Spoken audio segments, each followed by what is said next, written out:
Shalom jemaat GKA Glory yang terkasih di dalam Tuhan. Saya juga menyambut Bapak Ibu yang baru pertama kali beribadah bersama-sama dengan kami. Baik Bapak Ibu di Surabaya, di luar kota maupun di luar negeri, kita dipersatukan oleh kasih Kristus. Minggu ini adalah minggu Advent yang kedua. Kita merayakannya karena kita mengenang Yesus Kristus yang lahir bagi kita. Kita juga mengingat dan menantikan kedatangannya yang kedua kali. Mari kita bersama-sama membawa hati kita sungguh-sungguh datang kepadanya. Allah telah mengundang kita beribadah kepadanya.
Shalom jemaat sekalian, hari ini adalah hari Advent yang kedua yang adalah Minggu Damai.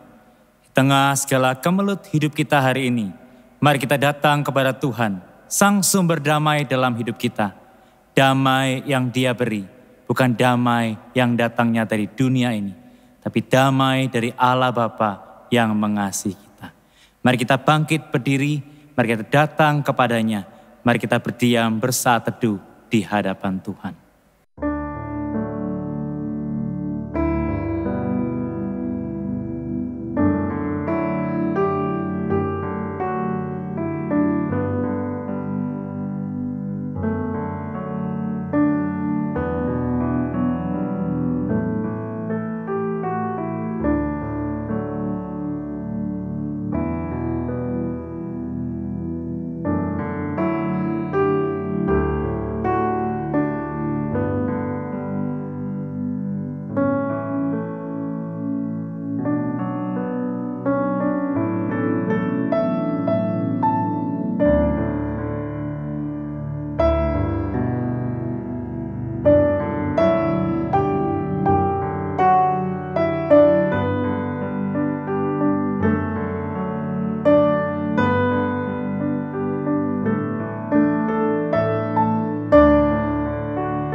Yesus lahir untuk mendamaikan kita dengan Bapa. Ia menjadi perantara yang sejati bagi kita dan Ia menyertai sepanjang hidup kita. Kebaktian Minggu Advent kedua hari ini diselenggarakan dalam nama Tuhan yang menjadikan langit dan bumi.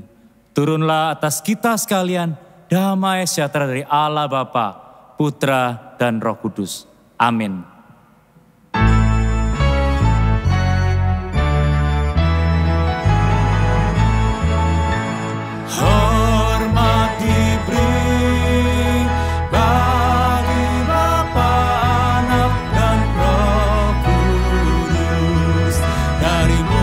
Sampai sekarang dan seterusnya bermulia. Amin, amin.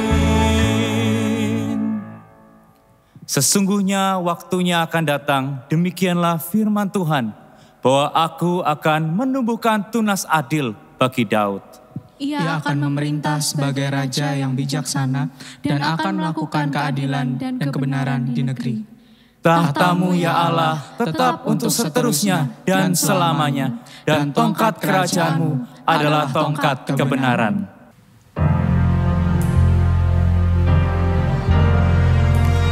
Allah pencipta alam semesta, ya Allah yang bertahta dan memegang hidup kita. Mari kita bersama-sama menaikkan pujian bagi Tuhan kita. Biarlah kita semua yang bernafas memuji Dia, karena Ia layak menerima sorak-sorai pujian yang terbaik dari kita umat-Nya. Mari kita membawa hati kita, membawa seluruh keberanian diri kita, mengangkat suara kita memuji Tuhan kita yang ajaib, Tuhan kita yang agung, penyelamat kita. Mari kita mengangkat suara kita. Alam semesta melukiskan kebesaran Tuhan, bumi dan surga menyanyikan kemuliaan nama-Mu.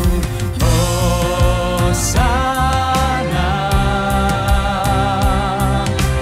Hosana,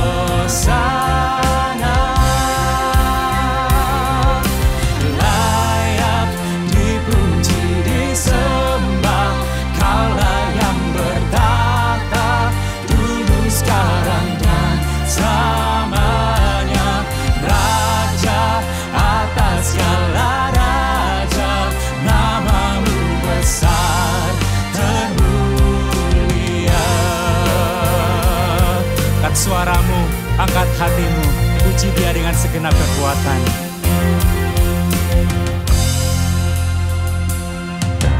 Alam semesta melukiskan kebesaran Tuhan, bumi dan surga menyanyikan kemuliaan nama-Mu.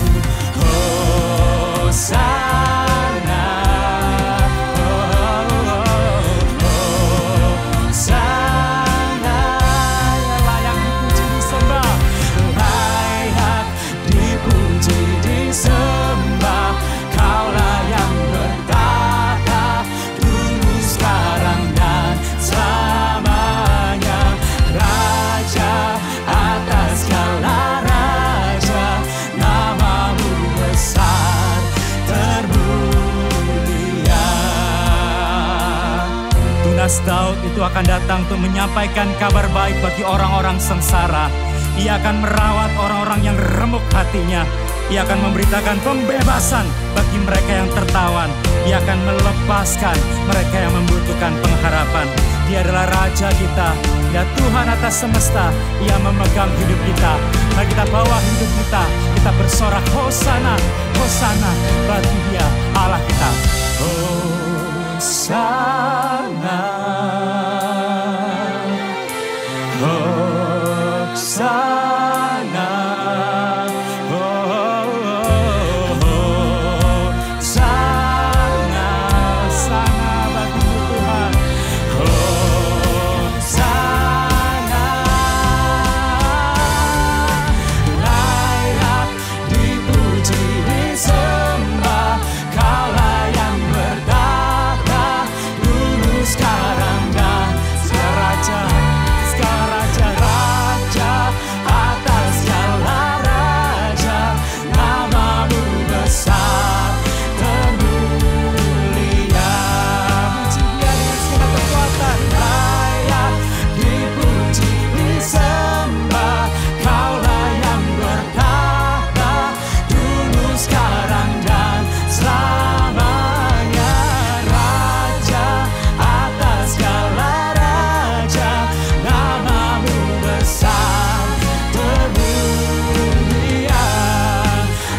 Ya Tuhan, kami bersyukur bahwa tangan-Mu yang agung, tangan itu melukis alam semesta.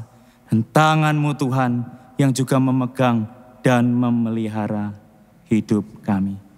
Kami bersyukur tangan-Mu Tuhan adalah tangan yang terpaku di atas salib di Kalvari, yang menebus kami, orang-orang yang berjalan menuju kematian. Terima kasih Tuhan atas segala anugerah-Mu. Terima kasih Tuhan atas segala kebaikan-Mu. Kami dengan segala kerendahan hati datang membawa hidup kami yang penuh dengan dosa, agar Engkau sekali lagi membasuhnya, agar Engkau sekali lagi memulihkannya, agar kami layak menghadap-Mu Tuhan. Kami layak beribadah kepadamu.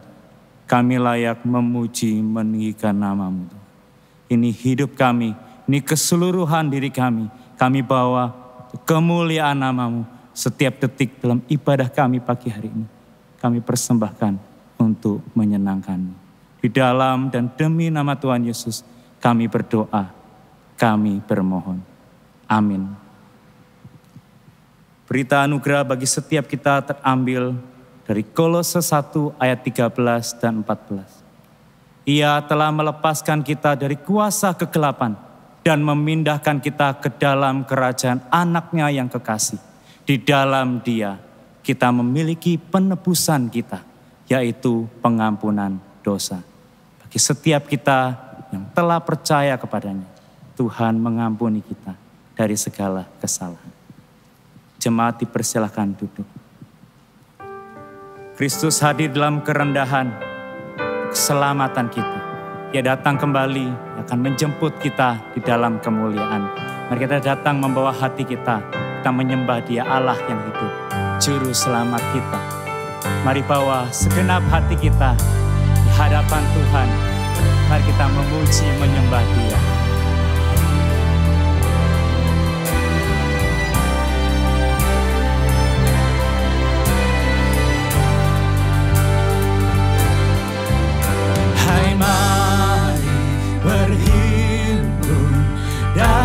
Bersukaria, hai mari semua ke Betlehem.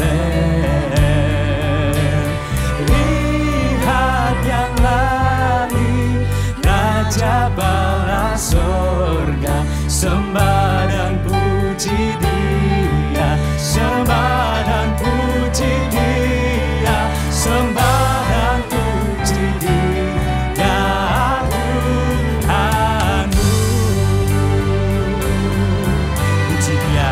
Terang yang ilahi, Ia Allah yang sejati, Ia turun menjadi manusia bagi engkau dan saya.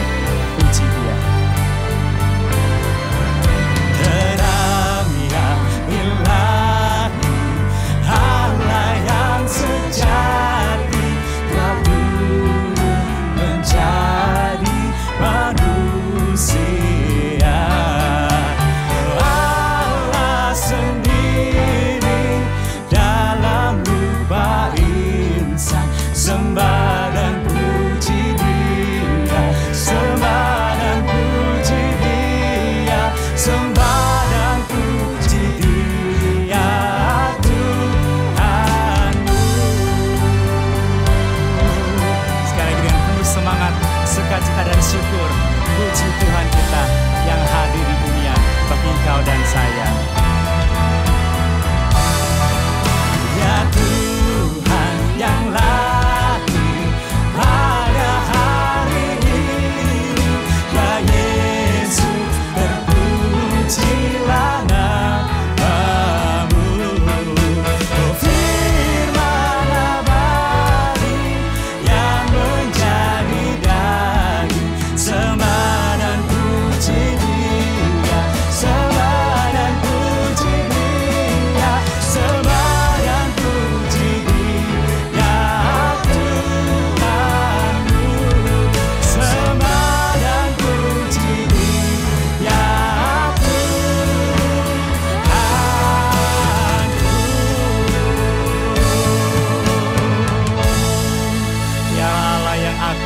yang mengasihi kita bersyukur kepada Dia. Bapak Ibu Saudara sekalian, Kristus telah lahir di tengah-tengah dunia ini. Ia adalah terang yang sejati. Ia hadir dalam dunia untuk menerangi dunia. Ia hadir di dunia untuk menerangi hatimu dan hatiku. Mari kita membawa hati kita kepada Tuhan. Sebelum kita bersama-sama menaikkan doa kita, mari kita datang kepadanya dan mencari Dia dan menengadahkan wajah kita kepadanya. Di malam gelap sunyi senyap, nyanyian Allah menggegam, mewartakan hal lahirnya Sang Juru Selamat dunia. Noel, Noel, Noel, Noel, lahirlah Raja Israel. Noel, Noel, Noel, Noel, lahirlah Raja Israel.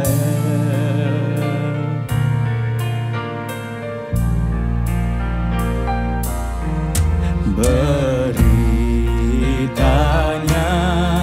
telah diberi oleh malaikat surgawi kepada kaum yang tak lelah menjaga domba-dombanya. Noel, Noel, Noel, Noel, lahirlah Raja Israel. Noel, Noel, Noel, Noel, Noel, Noel, lahirlah Raja Israel. Ya Allah yang memegang janjinya, di masa yang lampau yang menjanjikan Mesias datang, dan Tuhan menggenapi janjinya. Mari setiap kita saat ini, tengah segala pergumulan hidup kita, mari kita datang membawa setiap seru doa kita dengan percaya akan janjinya yang ya dan amin. Mari kita berteduh secara pribadi, kita berdoa untuk pergumulan kita masing-masing.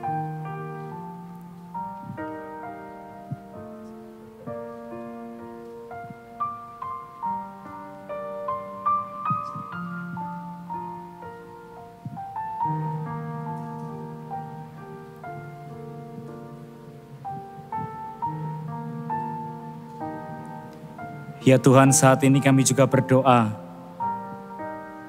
untuk bangsa dan negara kami, Tuhan. Kami berdoa agar Engkau, Tuhan, boleh mendatangkan pertolongan yang daripadamu untuk keadaan bangsa kami. Kami berdoa kiranya di kuartal yang keempat ini, Tuhan memberkati bangsa kami dan perekonomian kami boleh kian baik dan dipulihkan. Ya Tuhan yang menolong agar setiap pemerintah diberi hikmat bijaksana untuk boleh memperbaiki keadaan ekonomi. Yang berdoa untuk gereja kami Tuhan, yang Kau boleh Tuhan beracara memberkati setiap jemaat, setiap keluarga Tuhan berikan damai sejahtera yang datangnya daripada Tuhan. Kalau ada pertikaian, ada perkelahian, biarlah kasih-Mu dan damai-Mu boleh mendorong mereka satu sama lain untuk saling mengampuni. Yang berdoa bagi setiap majelis dan hamba Tuhan, ya Tuhan yang juga menaungi setiap mereka dengan kesatuan yang daripada Tuhan, damai yang datangnya dari Tuhan. Berikanlah kami ketenangan hati untuk menerima apa yang tidak dapat kami ubah, keberanian untuk mengubah apa yang dapat kami ubah, dan hikmat untuk membedakan keduanya. Kami membawa seluruh doa dan permohonan kami sesuai dengan doa yang pernah diajarkan Tuhan Yesus. Bapa kami yang di sorga, dikuduskanlah namamu, datanglah kerajaanmu, jadilah kehendak-Mu di bumi seperti di sorga. Berikanlah kami pada hari ini makanan kami yang secukupnya, dan ampunilah kami akan kesalahan kami, seperti kami juga mengampuni orang yang bersalah kepada kami. Dan janganlah membawa kami ke dalam pencobaan, tetapi lepaskanlah kami daripada yang jahat. Karena Engkaulah yang mempunyai kerajaan dan kuasa dan kemuliaan sampai selama-lamanya. Amin. Saya mengundang jemaat sekalian untuk bangkit berdiri bersama dengan gereja segala abad dan tempat. Mari kita mengikrarkan pengakuan iman rasuli. Aku percaya kepada Allah, Bapa yang Maha Kuasa, Khalik langit dan bumi, dan kepada Yesus Kristus, Anaknya yang tunggal Tuhan kita, yang dikandung dari Roh Kudus, lahir dari anak darah Maria, yang menderita sengsara di bawah pemerintahan Pontius Pilatus, disalibkan, mati dan dikuburkan, turun ke dalam kerajaan maut. Pada hari yang ketiga, bangkit pula dari antara orang mati, naik ke surga, duduk di sebelah kanan Allah, Bapa yang Maha Kuasa, dan dari sana Ia akan datang untuk menghakimi orang yang hidup dan yang mati. Aku percaya kepada Roh Kudus, gereja yang kudus dan am, persekutuan orang kudus, pengampunan dosa, kebangkitan tubuh, dan hidup yang kekal. Amin. Silakan duduk. Kristus lahir bagi kita. Ya Allah yang berkuasa, ya datang menyelamatkan kita. Mari kita membawa hidup kita kepadanya. Dengan ketundukan mari kita datang merindukan firman-Nya yang hidup. Seorang anak telah lahir untuk kita, seorang putera diberikan, lambang pemerintahan di atas bahunya, dan namanya pun disebut orang penasehat ajaib, Allah yang perkasa, Bapa yang kekal, Raja damai. Sambutlah Dia, Yesus Tuhan, Juru Selamat dunia. Dengan penuh kerinduan firman-Nya mari kita datang menaikkan pujian ini dengan segenap hati.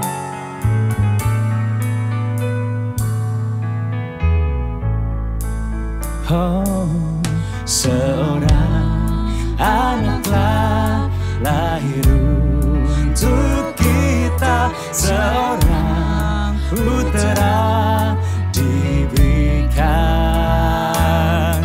lambang pemerintahan di atas bahunya, dan namanya pun disebut orang penasehat ajaib, Allah yang perkasa, Bapa yang kekal, Raja damai.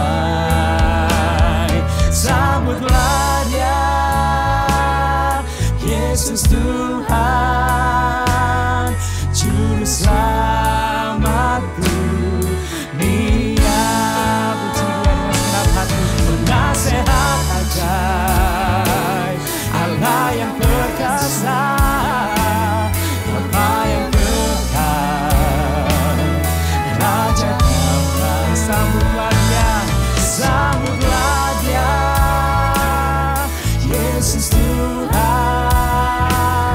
Juru Selamat dunia. Sambutlah Dia, Yesus Tuhan,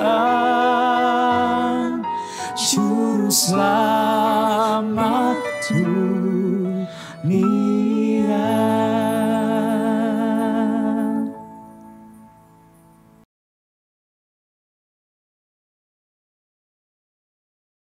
Jemaat yang dikasihi Tuhan, untuk minggu-minggu Adventis ini Secara khusus kita akan memikirkan dalam kaitan dengan kedatangan Yesus Kristus sebagai bayi yang lahir di Bethlehem. Mari sebelumnya kita itu hampiri hadirat Tuhan di dalam doa. Bapa Surgawi, kami berterima kasih oleh karena pada masa-masa penantian yang setiap tahun kami lakukan, minggu-minggu Adventist ini, kami secara khusus boleh memikirkan mengenai Engkau yang datang berinkarnasi menjadi manusia. Tuhan tolong supaya kami boleh menyiapkan hati dan pikiran kami. Oleh karena kami boleh memasuki akan hadirat Tuhan yang misterius, yang penuh dengan ketidakmengertian, kami boleh belajar untuk mengerti. Di dalam keadaan kami yang berdosa, kami boleh menghampiri akan kesucian-Mu yang tidak terhampiri. Tuhan tolong supaya kami betul-betul mengerti bahwa ini adalah anugerah, hak istimewa yang Kau berikan kepada kami umat-Mu. Berkati seluruh rangkaian ibadat ini Tuhan. Oleh karena hanya di dalam nama Tuhan Yesus Kristus, yang kelahirannya kami sedang persiapkan untuk rayakan. Di dalam namanya yang kudus itulah kami sudah berdoa. Amin. Jadi jemaat yang dikasihi Tuhan, secara khusus pada saat ini, saya diminta untuk mengkhotbahkan dari kitab Nabi Yesaya pasalnya yang ke-9. Jadi Yesaya sebetulnya mempunyai beberapa bagian yang secara khusus ditulis sebagai nubuatan kedatangan dan bagaimana Tuhan Yesus bahkan sampai kematiannya. Ini merupakan satu bagian Injil yang hadir di dalam Perjanjian Lama yang barangkali paling lengkap dari semua kitab, dari 39 kitab yang ada di dalam Perjanjian Lama. Jadi Yesaya pasalnya yang ke-9. Ayatnya yang ke-5 dan ke-6. Demikianlah bunyinya. Sebab seorang anak telah lahir untuk kita. Seorang putra telah diberikan untuk kita. Lambang pemerintahan ada di atas bahunya. Dan namanya disebut orang penasihat ajaib. Allah yang perkasa, Bapa yang kekal, dan Raja damai. Mungkin cukup sampai di sana. Satu ayat saja. Jadi ada nama sebutan yang Yesaya itu nubuatkan. Related, berkaitan langsung dengan bayi Yesus Kristus yang kelahirannya akan kita rayakan.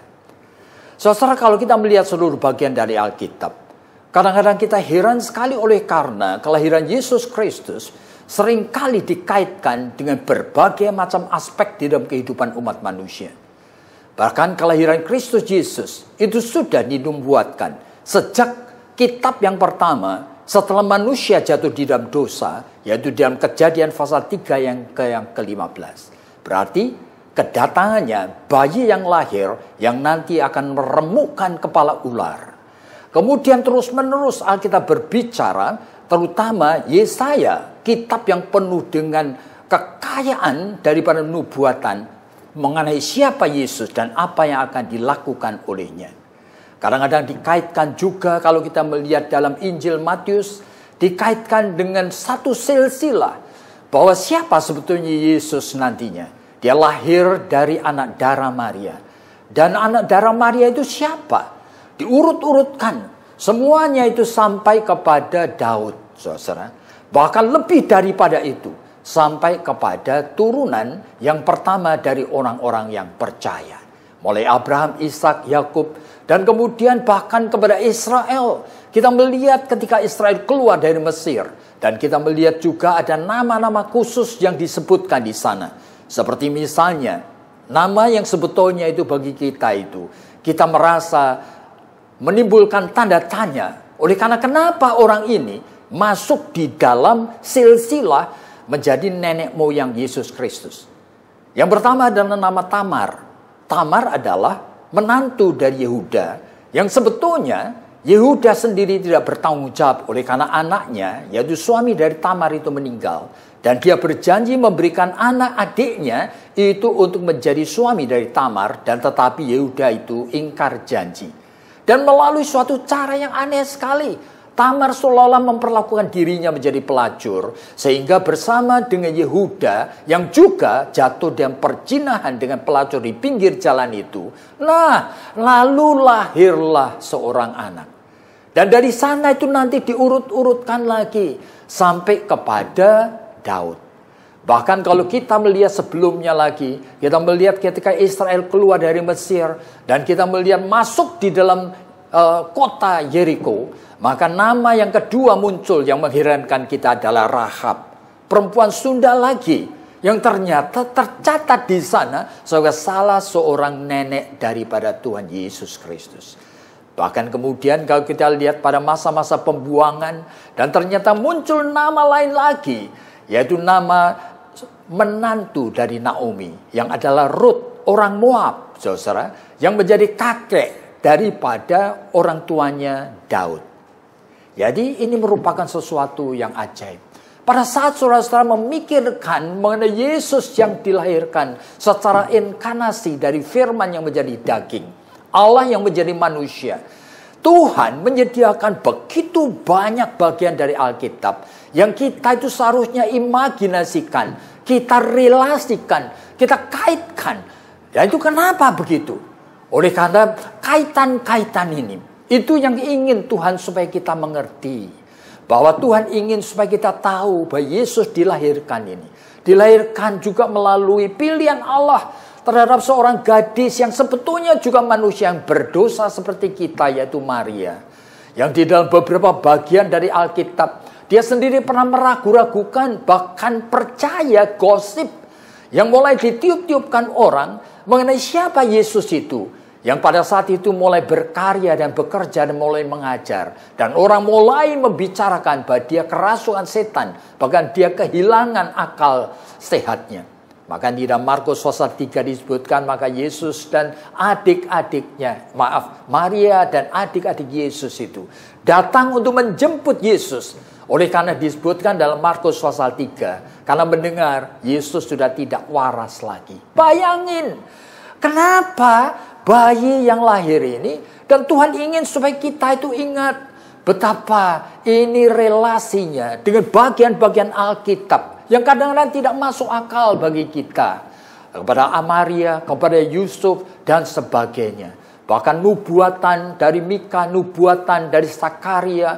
Bahkan jika kita lihat, misalnya di dalam Yesaya sebelum pasal yang kita baca tadi. Ternyata di dalam Yesaya pasal yang ke-7.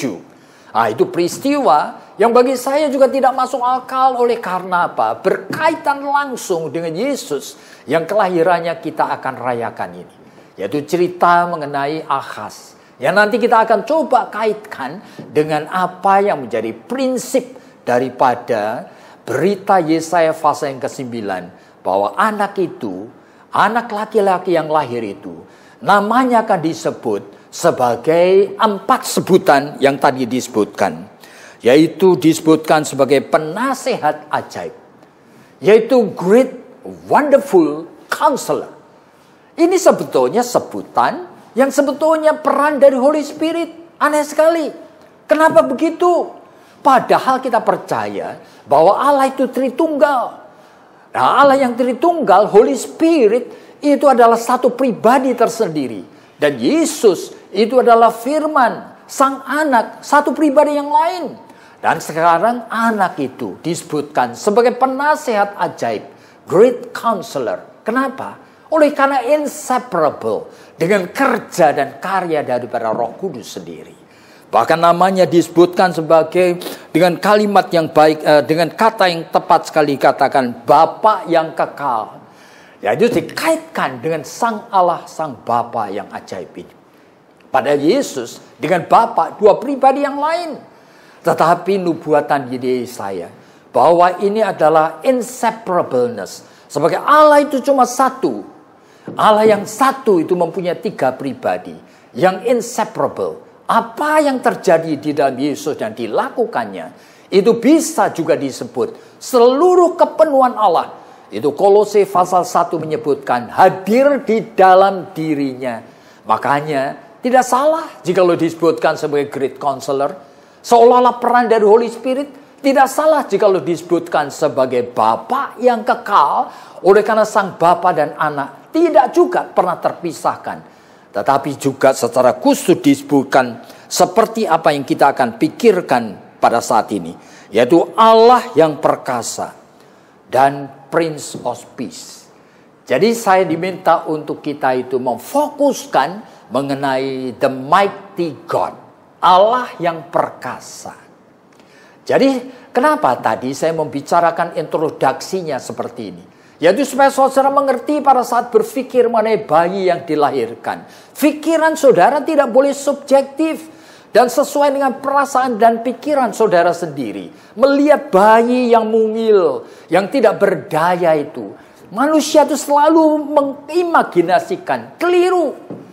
Sehingga lahirlah Natal yang sampai sekarang dikomersialkan dengan berbagai hadiah, dengan gemerlapan daripada lampu saja. Oleh karena apa? Imajinasi dari manusia yang sempit, yang Allah itu inginkan. Sebetulnya jangan sampai kita memikirkan akan bayi yang dilahirkan itu hanya dengan kaitan sesuai dengan apa yang manusia itu butuhkan dan inginkan.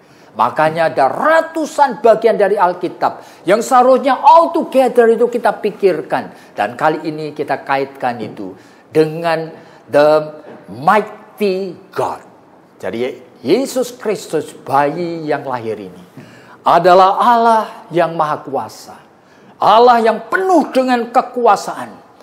Dan mari kita pikirkan apa maksudnya dan apa gunanya untuk kita. Jadi kalau berbicara mengenai kata mighty, selalu berbicara mengenai kuasa dan kekuatan yang tidak terbendung, yang bisa mengalahkan apa saja. Tetapi mighty God, ini harus saudara pahami, merupakan kuasa Allah yang bisa mengalahkan musuh yang terkuat, musuh yang paling menakutkan. Yaitu apa? Bukan iblis, saudara. Musuh yang paling menakutkan adalah maut. Nah, di belakang maut adalah dosa. Dan itu diungkapkan oleh Rasul Paulus di dalam 1 Korintus pasal yang ke-15. Bahwa maut adalah musuh yang terakhir. Dan di belakang maut adalah dosa. Jadi Yesus disebut sebagai mighty God. Saudara harus mulai punya pikiran dengan jelas. Kekuasaan dari Yesus itu bukan kekuasaan dengan kekuatan yang kita imajinasikan. Ini bukan kekuatan coercion. Kekuatan menghancurkan, kekuatan memaksakan.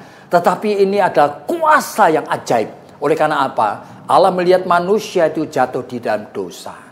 Dan manusia itu tidak mungkin bisa memikul akibat daripada dosa. Padahal manusia sesuai dengan keadilan Allah. Allah itu harus membinasakan orang berdosa. Tetapi Allah adalah Allah yang maha kasih. Dan dia tahu manusia yang tidak mampu untuk bisa menyelamatkan diri daripada akibat dosa. Allah itu penuh kasih dan secara ajaib. Nah, inilah adalah kuasa dari Allah. Yaitu Allah itu di dalam kasihnya rela menjadi manusia. Menggantikan kita. Menerima semua hukuman akibat dari dosa. Jadi mighty God itu adalah Allah yang berkuasa. Yang dengan cara yang ajaib memperdamaikan manusia yang sudah berdosa dengan dirinya. Itu dengan cara apa? Yaitu dengan cara dia mengorbankan dirinya. Dia cara menyangkali dirinya. Filipi pasal 2 menyebutkan dengan kenosis. Yaitu dengan mengosongkan dirinya. Apanya yang mengosongkan diri? Allah menjadi manusia. Yang kadang-kadang disebut sebagai menjadi anak Allah. Meskipun Allah sendiri adalah Allah yang tunggal dan dia tidak mempunyai anak. Allah itu hanya satu, dia tidak punya anak. Istilah anak itu adalah istilah the firstborn out of God. Yang pertama kali keluar dari diri Allah. Yaitu pada saat Allah itu berfirman. Jadi oleh sebab itu Yohanes pasal yang pertama mengatakan dengan begitu clear. Pada mula pertama adalah firman. Firman itu bersama dengan Allah, oleh karena firman itu Allah.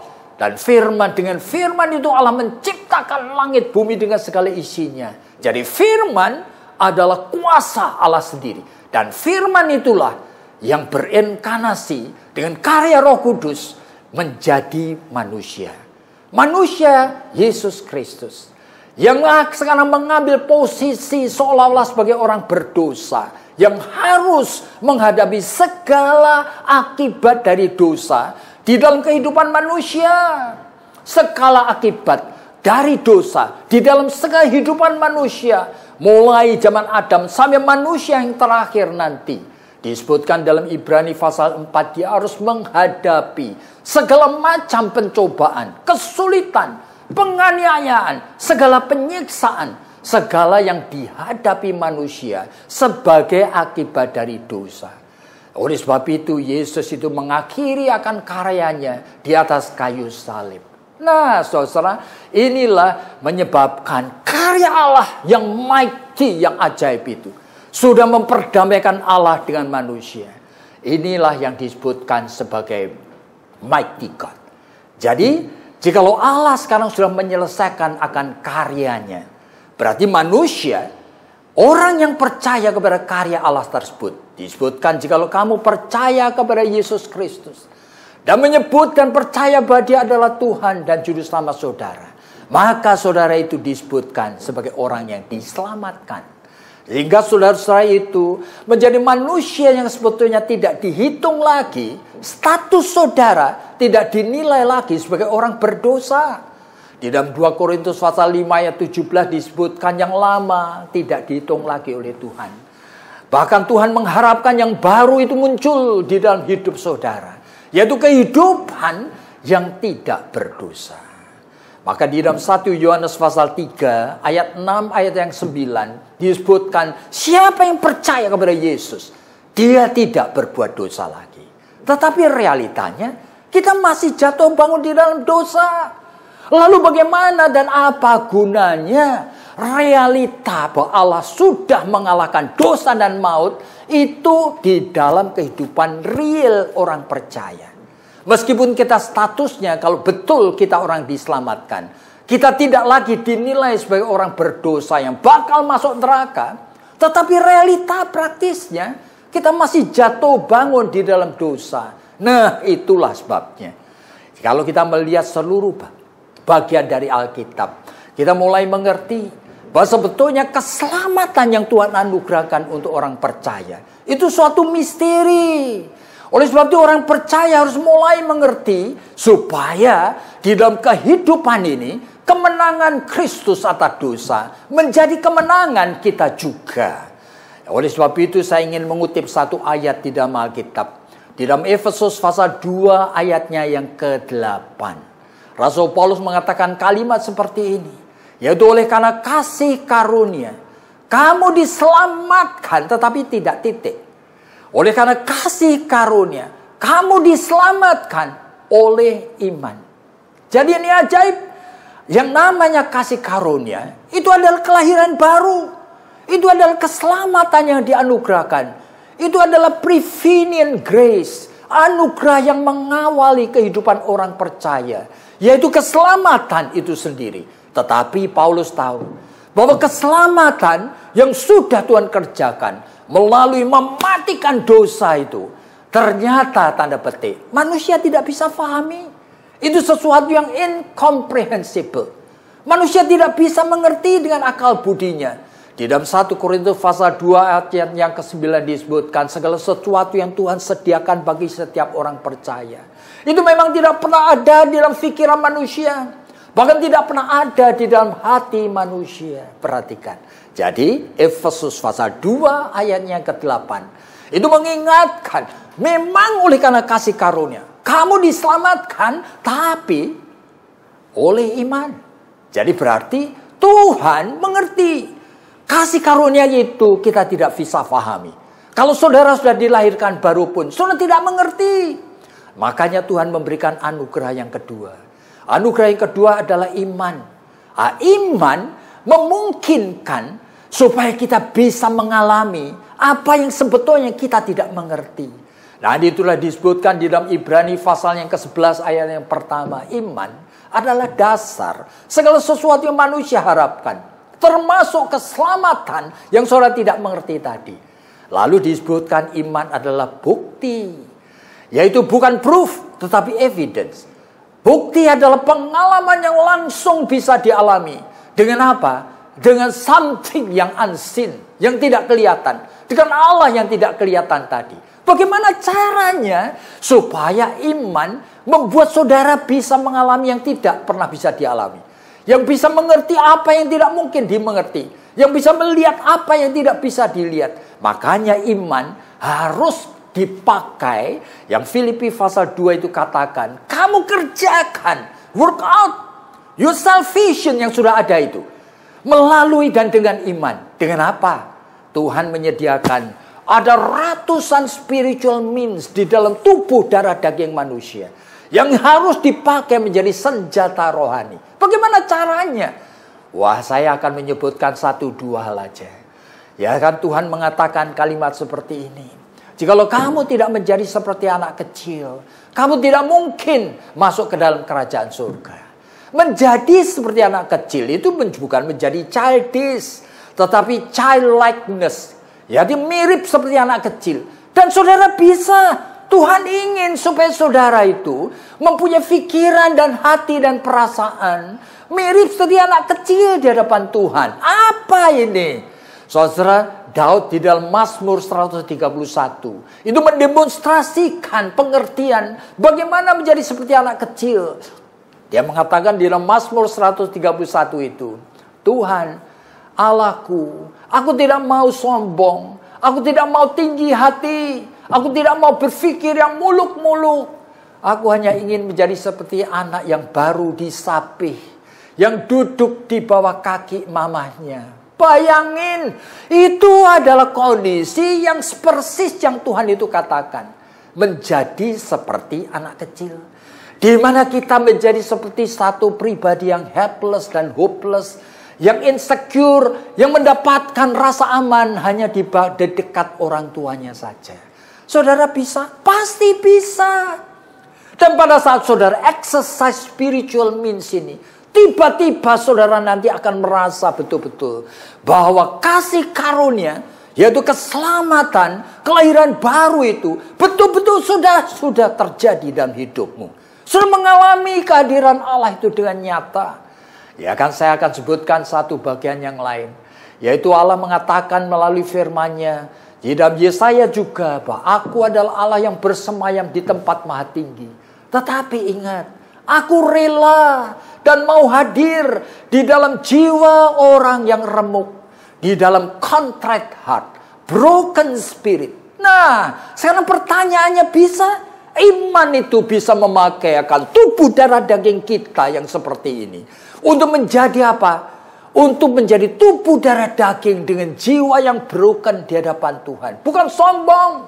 Bukan berpikir dengan pikirannya sendiri. Saudara bisa itu mengatakan kepada jiwamu sama seperti pemazmur. Ya jiwaku, pujilah Tuhan. Nah, saudara hampir di hadapan Tuhan setiap kali ibadah. Termasuk saat ini. Saudara bisa minta dan Roh Kudus akan menolong. Sehingga saudara mempunyai the broken spirit and contrite heart. Pada saat saudara mempunyai hati yang remuk, yang merasa tidak berlayak. Dan berseru, have mercy upon me Lord. Berilah belas kasihan kepadaku. Nah, momentum itu barangkali hanya terjadi 1 menit, 5 menit. Tetapi saudara sudah terjadi encountering, kesatuan dengan Allah yang hidup. Dan saudara mulai mengalami. Betul-betul, saudara sudah dilahirkan baru. Nah, saudara-saudara kembali kepada pokok yang kita bicarakan. Kita bicara mengenai mighty God. Allah yang berkuasa. Yang sudah bisa mematikan dosa dengan segala akibatnya. Sekarang, kuasa yang mematikan dosa hadir di dalam tubuh darah daging kita. Jikalau kita mau pakai, jikalau kita mau responi dengan positif, maka kuasa daripada kemenangan dari Kristus itu hadir dan kita akan mengalahkannya. Dosa yang bercokol di dalam diri kita. Tadi caranya bagaimana? Langkah yang pertama, pada saat iman itu mulai memakai spiritual mean tubuh darah daging kita, yaitu pada saat saudara mulai mengalami betul-betul bahwa saudara sudah diselamatkan. Nah, saat itulah saudara itu mulai bisa melihat bahwa kehadiran Tuhan membuat saudara itu bisa melihat setiap aspek di dalam di hidupmu yang masih berlumuran dengan dosa. Saudara, Agustinus itu mengatakan satu kalimat bahwa keselamatan kasih karunia Allah itu implanted, ditanamkan di dalam tubuh darah daging kita. Tetapi kalau betul ditanamkan, maka kasih karunia Allah itu akan berkarya sendiri. Dengan sendirinya orang yang sudah diselamatkan akan menjadi orang yang makin lama makin serupa dengan gambar Kristus secara otomatis. Oleh sebab itu Luther ketika membaca tulisan Agustinus, dia tidak percaya. Dia mengatakan it is not implanted. Itu bukan ditanamkan, it is imputed. Itu ditanamkan plus dipertalikan. Dipertalikan apa maksud Luther? Dipertalikan dengan setiap dosa di dalam tubuh darah dagingmu. Sengaja Tuhan, supaya kasih karunia keselamatan itu bukan hadir begitu aja, tetapi berkarya secara dinamis di dalam hidup saudara untuk mematikan setiap dosa. Makanya Luther mengatakan satu kalimat ini, semper iustus et peccator. Kita ini orang Kristen, orang yang sudah diselamatkan, semper, terus menerus. Kita betul orang yang sudah dibenarkan Allah, tetapi juga et peccator. Kita adalah manusia yang masih jatuh di dalam dosa. Nah, kondisi seperti ini seharusnya kita waspada. Lalu bagaimana? Ya, kembali kepada Efesus pasal 2 ayatnya ke-8 tadi. Jadi kamu diselamatkan oleh karena kasih karunia, tetapi oleh iman. Jadi kasih karunia menyelamatkan kamu oleh iman. Berarti iman harus kamu pakai. Untuk apa? Untuk mengkaitkan sekarang pengalaman kasih karunia kelahiran baru, di mana sudah mengalami kehadiran Kristus di dalam hidupmu ini. Sekarang itu secara langsung kalian kaitkan dengan dosa-dosa di dalam jiwamu, di dalam tubuhmu, di dalam pikiranmu. Setiap kita mempunyai lebih dari 20 macam dosa. Dosa kesombongan, dosa perjinahan, dosa kebencian, dosa dendam, macam-macam dosa kemalasan, dosa keserakahan. Menjadi orang Kristen 50 tahun sekalipun, lebih dari 10 dosa tersebut tidak pernah diselesaikan. Kenapa demikian? Oleh karena saudara itu tidak mengerti kalau Allah menjadi manusia Yesus Kristus. Dan dia bukan hanya mati di atas kayu salib untuk kita tonton saudara, dan berjanji untuk menebus kita. Tetapi mighty God, itu adalah Allah melalui kematian Yesus Kristus sudah mematikan dosa. Dan dosa yang ada di dalam diri kita, ini adalah objek yang pasti saudara bisa matikan jikalau saudara mengizinkan kemenangan the mighty God itu hadir di dalam hidup saudara, di dalam tubuh darah daging saudara. Yang seperti Luther tadi katakan, secara langsung kasih karunia keselamatan itu saudara kaitkan, saudara targetkan dengan setiap dosa. Barangkali mulai pada saat ini saudara mulai berpikir, saudara punya target, Tuhan, aku adalah seorang yang penzina. Nah, katakan kepada Tuhan, 1 minggu ini aku ingin supaya nafsu dan dosa perzinahan itu ku matikan. Bukan dengan tekad sendiri, bukan dengan tekad untuk kita mendisiplin diri, tetapi dengan kuasa kemenangan daripada Kristus Yesus, yang memang keselamatan itu sudah real, sudah nyata, bahwa dia datang sebagai bayi, tetapi dia datang sebagai mighty God. Dan sekarang yang kedua dan yang terakhir. Jadi kalau kita berbicara mengenai mighty God, ini adalah kuasa Allah yang luar biasa. Ini yang pertama adalah mematikan akan dosa. Kuasa Allah yang kedua adalah kuasa yang mengalahkan dan mematikan kuasa iblis yang bisa menjatuhkan orang percaya. Jadi saudara, memang iblis itu sudah dikalahkan. Di dalam Yesaya pasal yang ke-14, iblis itu malaikat yang sudah jatuh diusir dari surga. Oleh karena dia sombong dan dia merasa dirinya cantik dan perfect, sempurna, Allah mencampakkan. Jadi ini iblis itu sudah kalah. Ini bukan dan tidak ada lagi pertempuran antara Allah dengan iblis. Tetapi saudara perhatikan, Justru iblis dipakai dan diizinkan untuk menjadi apa? Untuk menjadi penguji. Apakah saudara-saudara dan saya sebagai orang-orang yang hidup di dunia, yang masih menghidupi tubuh darah daging yang berdosa ini, betul-betul mau hidup di dalam iman yang Tuhan anugerahkan untuk mengalahkan dosa. Oleh karena iblis, di dalam Yohanes pasal yang ke-8, roh pembohong itu akan menguji kita. Apakah kebohongannya itu akan kita percayai? Kebohongannya akan kita turutin. Sama seperti halnya kebohongannya yang diturutin Hawa dan kemudian Adam itu. Yang memelintir dan mengubah. Yang menambahkan sedikit kebenaran firman Allah. Dan akhirnya manusia jatuh di dalam dosa. Dan keselamatan yang Tuhan berikan kepada kita membutuhkan ujian. Kalau tidak, saudara-saudara akan take for granted. Di dalam Yohanes pasal yang ke-14 disebutkan memang kamu masih ditempatkan di dunia ini untuk apa? Adalah untuk justru mendemonstrasikan kemenangan, keselamatan yang memang Tuhan sudah anugerahkan.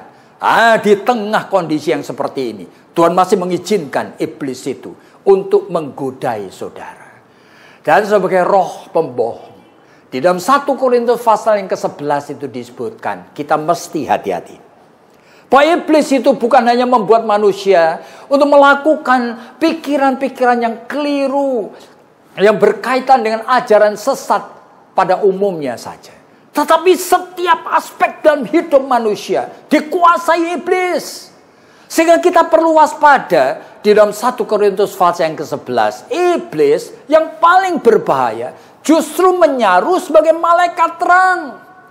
Dan disebutkan tidak heran jikalau pengikut-pengikutnya akan kita kenali seolah-olah sebagai pelayan-pelayan kebenaran. Bayangin saudara, sekarang gereja yang paling laku di seluruh dunia adalah gereja yang tidak waspada. Oleh karena yang paling laku itu adalah tanda petik jangan-jangan seolah-olah pelayan kebenaran karena masih memakai Alkitab. Masih membicarakan Yesus. Mirip sekali dengan kebenaran. Tetapi fokus orang percaya sudah digeser. Inti kebenaran firman, karya Allah tidak pernah diberitakan. Yang penting adalah kamu tekun doa supaya usahamu maju. Kamu tekun doa supaya kamu itu bisa kaya. Kamu tekun doa supaya anakmu itu berhasil. Kamu tekun doa supaya penyakitmu sembuh. Nah sekarang persoalannya, masa sih manusia tidak boleh minta supaya penyakitnya sembuh? Ya boleh. Masa sih manusia tidak boleh minta supaya dia juga berhasil dalam usahanya, sebagai businessman atau sebagai hal-hal yang dia lakukan mendapatkan uang? Boleh. Dan Alkitab ada bicara. Ya, dalam Matius pasal 21 ayat 22 disebutkan minta dengan yakin. Segala sesuatu pasti akan diberi. Tapi membaca Alkitab kan membaca seluruh Alkitab. Dan seluruh Alkitab itu kemudian mulai saling menolong satu dengan yang lain. Sehingga di dalam bagian yang lain diingatkan. Yesus mengingatkan dengan jelas, jikalau kamu berdoa, mintalah kepada Bapa di surga, berilah makanan yang secukupnya saja. Di dalam Amsal Sulaiman 30 juga diingatkan, ini seorang yang beriman akan mengatakan, Tuhan jangan beri kepada kami kemiskinan. Nanti kami memalukan Engkau karena kami menjadi peminta-minta. Tapi juga jangan beri kepada kami kekayaan karena kami lupa nanti kepadamu. Bukankah dalam Matius pasal 19 disebutkan bahwa alangkah sukarnya orang yang kaya itu masuk ke dalam kerajaan surga. Lebih mudah seekor unta masuk lubang jarum. Nah, dalam Matius pasal 6 disebutkan, di mana hartamu, di situ juga hatimu. Nah, dan Rasul Paulus mengatakan bahwa uang, cintakan uang, akar semua kejahatan. Tapi iblis itu cuma ingin supaya kita melihat bagian tertentu bahwa anak-anak Tuhan ada yang diberkati, menjadi kaya luar biasa, sehingga mengambil bagian itu menjadi fokus, dan itu yang diharapkan manusia, itu yang disukai manusia, dan itu menyebabkan gereja-gereja mereka itu paling banyak sekali dikunjungi manusia, saudara. Tetapi kalau pergi ke gereja-gereja yang seperti Anda ini, orang Kristen itu masuk kepada gereja-gereja kalian itu selalu merasa, aduh, jadi orang Kristen kok susah, harus pikul salib, harus mematikan dosa, harus menyangkali diri. Nah, gereja-gereja yang seperti Anda sekarang ini justru gereja yang kurang laku. Kenapa? Oleh karena iblis sudah membohongi manusia. Dan sekarang persoalannya, kuasa daripada Allah yang hidup, the mighty God, itu juga sudah mengalahkan semua godaan daripada iblis. Yesus sudah mendemonstrasikan di dalam Matius pasal yang keempat dan di dalam Efesus pasal 6 kepada setiap orang percaya, hendaklah kamu melengkapi dirimu. Nah, dengan apa? Selengkap senjata roh. Baik itu persiapan setiap saat, yaitu kamu itu ikat pinggang kebenaran, baju ketopong keselamatan, pedang roh, baju sirah dan sebagainya, kaki yang berkasutkan ingin memberitakan Injil. Jadi setiap aspek hidup kita seharusnya itu diperlengkapi dengan prinsip kebenaran firman. Supaya apa? Tidak ada satu aspek pun yang bolong, yang iblis nanti masuk memakaikan natur dosa kita untuk ngapain? Untuk kita itu melawan akan Khalik, yaitu Allah Sang Pencipta. Jadi hari ini kita berpikir mengenai apa? Mengenai Jesus Christ sebagai mighty God. Dan supaya pada saat kita merayakan Natal nanti, kita jangan berpikir dengan pikiran perasaan subjektif kita, yang hanya inginkan hal yang gemerlapan dari Natal. Tetapi kita diingatkan, Yesus yang nanti lahir, dan kelahirannya aku peringati itu adalah Allah sendiri, yang maha kuasa, yang sudah mematikan dosa, yang mengalahkan semua kuasa iblis yang akan mencobai dan menggoda hidup di dalam kehidupan orang percaya. Dan kita bersyukur kepada Tuhan pada masa-masa Adventus ini, kita boleh mempunyai suatu pikiran dengan teologi yang alkitabiah, di mana Tuhan ingin supaya kita itu betul-betul mengingat aspek-aspek yang berkaitan dengan Yesus yang kelahirannya akan kita ingati. Mari kita tunduk kepala dan kita berdoa kepada Tuhan. Tuhan, kami tahu menjadi bagian dari suatu tradisi, kadang-kadang Natal yang nanti kami akan rayakan, itu menjadi tradisi yang kosong. Oleh karena kami hanya ingin gemerlapan, sukacita. Oh Tuhan, kami hanya ingin menjadi penonton akan hal-hal yang menyenangkan. Tetapi Tuhan hari ini mengingatkan kami bahwa Natal tidak seharusnya kami responi dengan pikiran perasaan sesuai dengan kemanusiaan kami sendiri. Tetapi kami ingin responi sambil mengingat bayi yang lahir itu juga adalah mighty God, Allah yang maha kuasa, yang sudah mematikan dosa, yang sudah juga memberikan kekuatan bagi kami untuk mengalahkan semua pencobaan iblis yang akan hadir dalam kehidupan kami. Terima kasih Tuhan, berkati jemaat ini. Oleh karena hanya di dalam nama Tuhan Yesus Kristus kami sudah berdoa. Amin.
Selamat pagi jemaat Tuhan yang saya kasihi. Waktu berlalu dengan cepat sekali dan tak terasa minggu ini kita telah memasuki bulan Desember. Bulan Desember mengingatkan kita akan kelahiran Tuhan Yesus. Satu peristiwa yang membawa sukacita dan pengharapan bagi dunia. Maka dalam rangka memperingati dan merayakan kelahiran Tuhan Yesus, GKA Gloria akan mengadakan kebaktian dan perayaan Natal gabungan pada hari Jumat 25 Desember jam 9 pagi. Kebaktian akan diadakan secara live streaming melalui channel YouTube GKA Gloria atau link yang akan dibagikan kepada jemaat. Firman Tuhan akan disampaikan dalam 2 bahasa. Panitia Natal sudah menyusun satu rangkaian acara Natal yang bermakna. Mari kita bersama-sama mempersiapkan hati dan menyambut acara ini serta mengikutinya dengan sukacita. Lalu yang kedua, mengenai persembahan Natal. Sehubungan dengan Natal, kami mendorong jemaat dapat memberikan persembahan Natal sebagai ungkapan rasa syukur atas pemeliharaan dan berkat Tuhan kepada kita sepanjang tahun 2020. Persembahan Natal dapat ditransfer ke rekening sebagai berikut.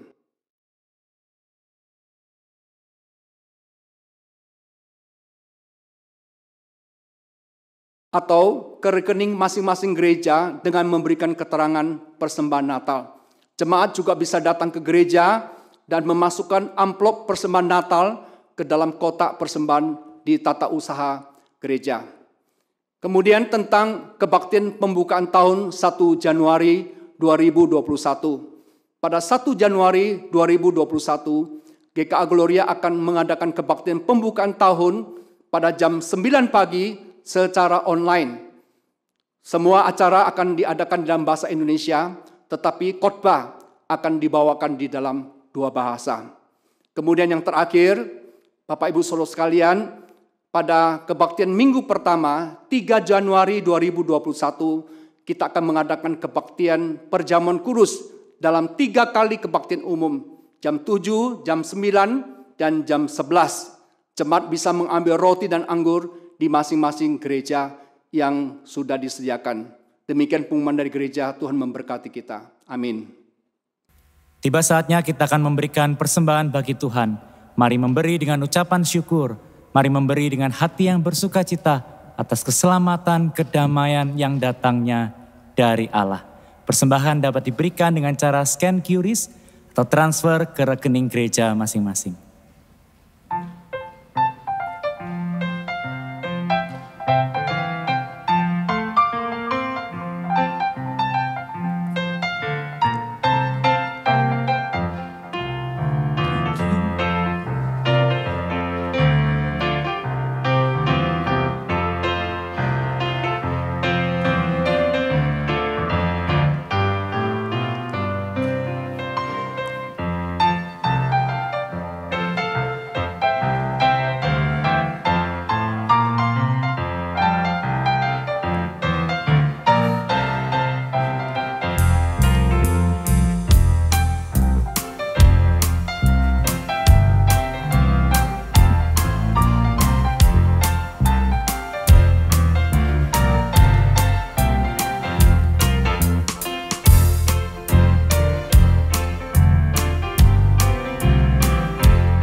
Beritakanlah di gunung, lalahi penebus.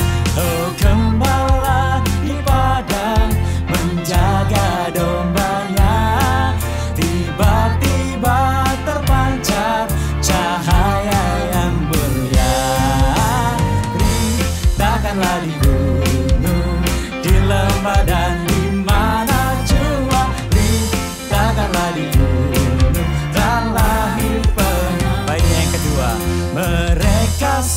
sangat takut mendengar pujian bala tentara surga yang memuji Allah. Beritakanlah di gunung, di lembah dan di mana jua. Beritakanlah di gunung, dalam dengan bersukacita. Baiknya yang ketiga, lahir di palungan Kristus Yesus Tuhan, membawa kabar suka untuk segala bangsa. Beritakanlah di gunung, di lembah dan di mana jua. Beritakanlah di gunung, telah lahir penebus, telah lahir penebus. Mari kita bangkit berdiri, kita satu di dalam doa.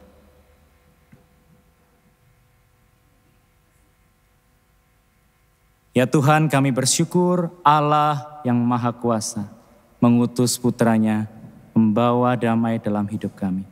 Dan kami Tuhan, orang yang telah menerima damai-Mu, kiranya Tuhan yang memberkati kami dan hidup kami boleh membawa damai bagi sekeliling kami. Tuhan yang menolong kami Tuhan, biarlah persembahan yang kami bawa ke rumah-Mu Tuhan, persembahan yang kami berikan kepadamu Tuhan, boleh dipakai untuk membawa orang-orang yang dalam keresahan tidak mengenal damai yang sejati, mereka boleh bertemu dengan Engkau, damai yang sejati. Kiranya Engkau Tuhan memberkati persembahan kami, dan biar hidup kami seluruhnya kami persembahkan untuk-Mu Tuhan. Di dalam nama Yesus kami berdoa. Amin. Bagi Dia satu-satunya Allah yang penuh hikmat, oleh Yesus Kristus, segala kemuliaan sampai selama-lamanya. Amin.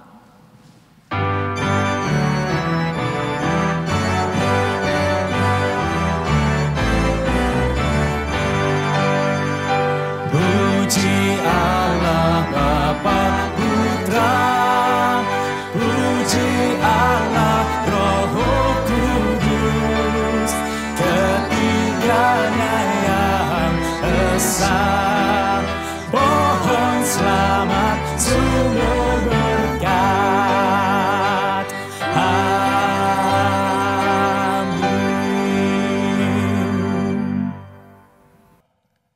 Bapak Ibu yang dikasihi Tuhan, di akhir ibadah ini, mari kita mau mengarahkan hati kita kepada Tuhan dan kita menerima berkat darinya. Kiranya Allah sumber damai sejahtera dan rahmat yang besar di dalam Kristus Yesus Tuhan, yang telah menyelamatkan kita menjadi umat-Nya, dan di dalam penyertaan penghiburan dan kekuatan dari Allah Roh Kudus, menyertai saudara sekalian, mulai hari ini hingga kedatangan Tuhan Yesus yang kedua kalinya. Dan dimanapun saudara berada, boleh menjadi saksi-saksi bagi Tuhan dan hidup memuliakan Tuhan sampai selama-lamanya. Amin. Amin. Amin.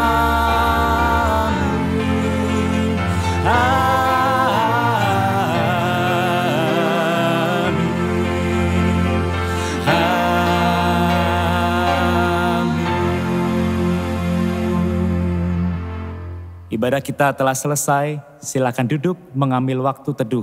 Tuhan Yesus memberkati.